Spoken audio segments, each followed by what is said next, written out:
Once again, we are back on Ekman Sochki Tea Talk Train of Thought with a series of an episode with Mr. Pankit Desai, co-founder, CEO of Sequretek.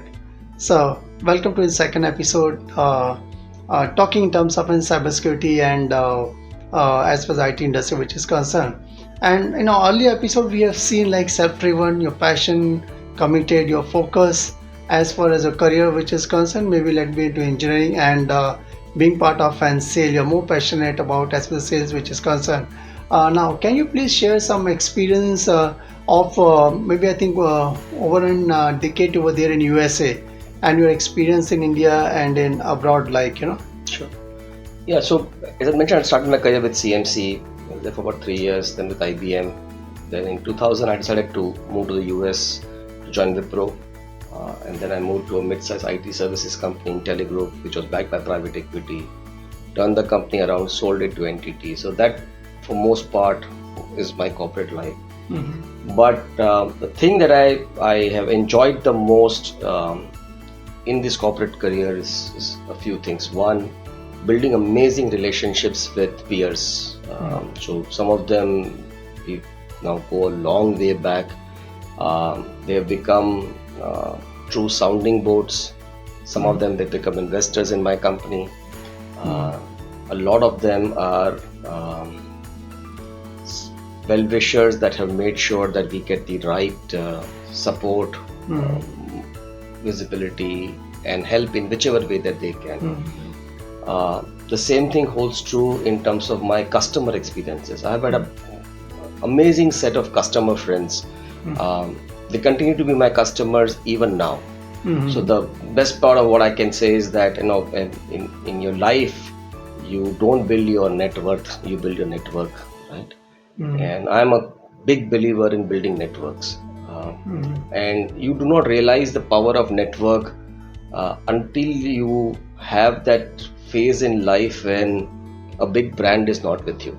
So when you're working with IBM or with NTT or a Wipro, backing of a big brand is there. Yeah, the visiting card has a lot of weightage. You don't realize it, the power of that visiting card, right? I mean, you can just send it out an email from in.ibm.com or wipro.com.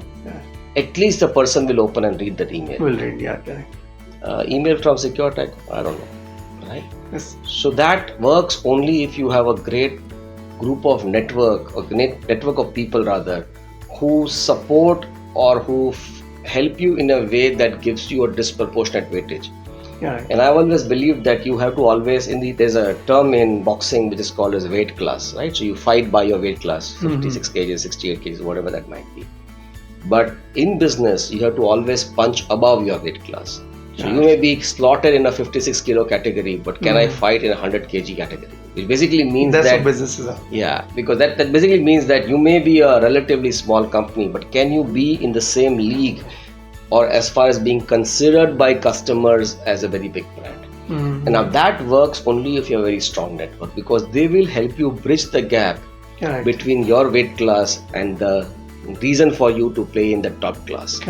Right? So for me, my career has all been about accumulating these experiences, building these networks, and then learning from it to see how I can do better in the subsequent journey in my life, right? So as I said, I don't have one episode that I can say says that this was a bad experience or a good experience, but I've had series of incremental experiences where I look back. So let's say today, I believe that I'm good at numbers.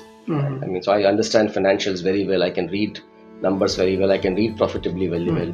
That is an outcome of what I did with a mid-sized IT company called Intelligroup, because that's where I used to run numbers. I felt that I could predict I could forecast my sales to the degree of about 1% accuracy, and that happened over a period of 7 years that I was there. So from the first of the start of that job to my exit, I learned a lot in the process because of the folks that I used to work with, my CEO, my COO, my CFO. They made sure that they inculcated that behavior in me. If I was to look at my sales and ability to build relationships and large account management, it was all courtesy IBM. So that my 4.5 years in IBM, I was able to pick that up. My ability to understand technology, as I mentioned earlier, is because of CMC.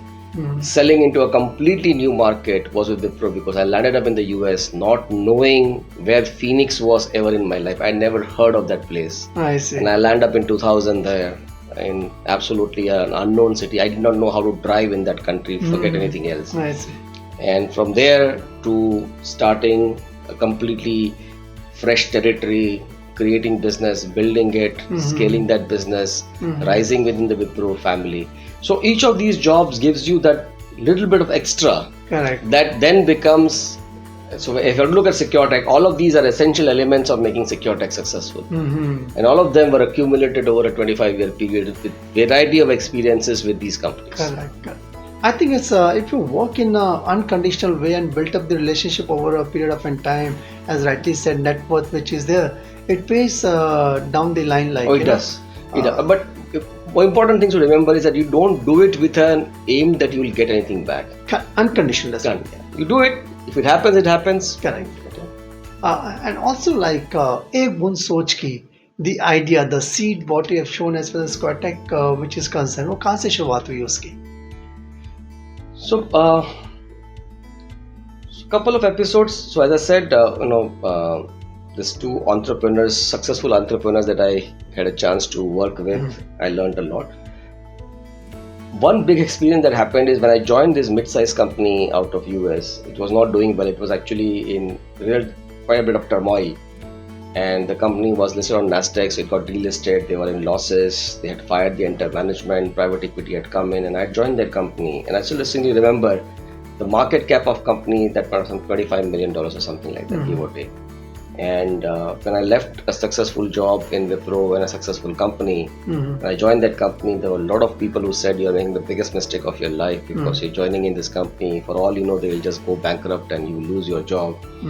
And I was still on my H1 visa, which means that if I had lost that job, I had to come back to India. So it was like too much of a risk, and I had one kid. So a lot of things that on hindsight should not have taken. But anyway, so I took the job, and in that period, we did a reasonably good job of turning the company around, and we sold that company, or that the private equity sold that company for $200 million. So the first time I realized that the work is done by you. Yeah. You have taken reasonably big risk in your life. Correct.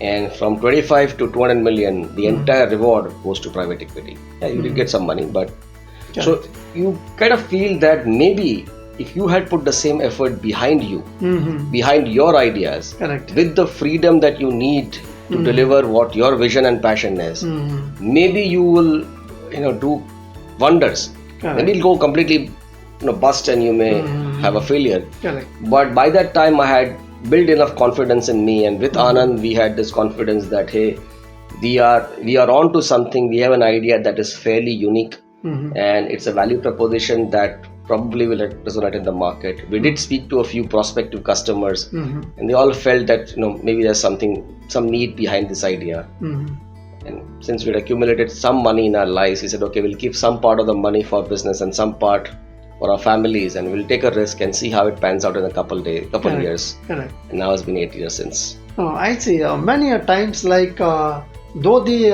organization with which you work are the large organizations, but those are the organizations which gives an experience. Oh yes, it is. But many a time we have seen people, they don't want to come out from the comfort zone. Had in your case, if you could have not taken a call of coming out from the comfort zone and taking a risk, it could have been difficult to start your own initiative as well. Absolutely. I mean, and as I said, there's nothing right or wrong. It's correct, what your appetite of risk is, or what you want to do with life. As I said, I have always looked at doing something new at some point in time. And I was 43 already when I started Sequretech. And I felt that maybe I had 5-6 years to give to take a risk. Because at the age of 50, then the age starts working against you, and then your energy and other things start dipping. So to start new is different. So you need certain. If at all, I feel that I should have started a few years earlier. 43 was slightly late. I should have in the late 30s maybe. But anyway, I think any new initiative, probably sometimes age is not a bar. Like it is not. It is not. It is never. Okay, now in fact, how did you identify your wants, like, maybe that helps to create a solution to a problem, like? So from a security perspective, the biggest thing that we wanted to do is we wanted to democratize this industry. It has been made out to be a very complicated market. The entire language of communication here between the suppliers and the consumers of security is so one-sided in the favor of the supplier, because they speak this complicated language. Most companies will not understand it, and they make this big aura around this complication. So, आपने नहीं कहा तो डूबे, अब तो गड्ढे में ही गए. That's not how you do business, right? You don't do business on principles of extortion, blackmail, fear. Correct. That's how it is done in security. You should be able to do it on principles of risk, principles of transparency, principles of transformation. I'll give you an example. As a business, let's say if you look at any industry today, they are undertaking significant digital transformation. You started the conversation with mobility and cloud and this IoT and metaverse and crypto and NFT and a bunch of things that are coming up, right? And in our lifetimes, we'll see a lot more new things that will come up. If I was to come and every time tell you that if you do this, there'll be a security risk, it doesn't work. Fear is not how you do business, right? You have to transform because you need to transform to grow, to survive, to scale, for a lot of other reasons. If you can make security as an enabler versus a distraction or a disabler of a business, Correct. then you are having a different conversation. So that's our ethos in looking at Sequretech. Make it easy for people to use, make it simple for them to understand, Correct. and make it accessible so that the smallest to the largest customer has the same benefit. So today I have a customer who's probably the third largest bank in India, and I have a cooperative bank with 3 branches. So my technology is accessible to the smallest and the largest. To the largest one, yes, sir. And you simplify the problem, give them a solution, like rather than making it more complicated and threatening, like about the security issues which are there. Yes. Okay, good. And it's finding out the problems, like how you put the things, informations together, like So we are blessed to have a very good team, right? So beyond Anand and I, we are about 400 plus people now. Our leadership is, amazing in terms of their ability to understand the market. They are all experienced people, having spent decades in the tech world, and they make sure that we stay current in our affairs. Second is our customers. We have 100 plus customers, so whenever you talk to a customer, you understand how they are growing, what their challenges are, and what they feel is where the need is. It allows us to continue to innovate on our products to make sure that the challenges are being effectively met. Right? So you need to be open in your thoughts, be in a situation that you find reasons to continue to communicate with the extended world. You will get your ideas, you will get your information, and if anything, there is an information overload. There's just too much of information. The challenge for us in a limited resource company like Sequretech or for any startup is to see which one will you pick. There are so many problems that need attention, but we have only small resources, limited resources. You need to really figure out where you're going to put your energies behind. Correct. And then secondly, like basically once you started this Sequretech, like how you find an opportunity gap, like where Sequretech can fit in, like by looking at the competition? That's what I said, right? So competition keeps talking about this problem of complexity. So the way typically a security product is bought. So you have a manufacturer of the product that builds the product. You have a reseller that will sell the product. As a distributor through whom this whole transaction gets facilitated. There is a professional services partner who will implement the product. There will be a hosting partner who will host the product, and there is a services partner who will manage the product. So just for one product, there are 6 touch points. 6 touch points, right? Just for one product. And like that, there are hundreds of different types of product that a customer will need to buy, implement, manage, and host all of that. So our fundamental philosophy is that can we bring all of these together? So can I give customer a slew of products under one umbrella, so multiple products. The technology is mine, I sell, I implement, I host, I run. We don't want the customers to really be bothered about how to run their security. They should run their business, we run their security. Take care of their security, yes.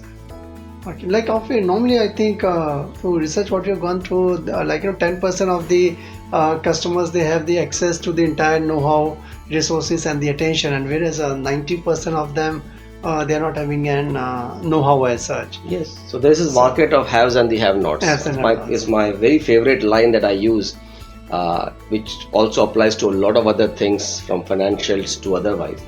But this is a market for the elites, by the elites and to the elites, right? So unless you are a privileged organization, resource, you will never have. Can you think about a mid-size or a small cooperative bank?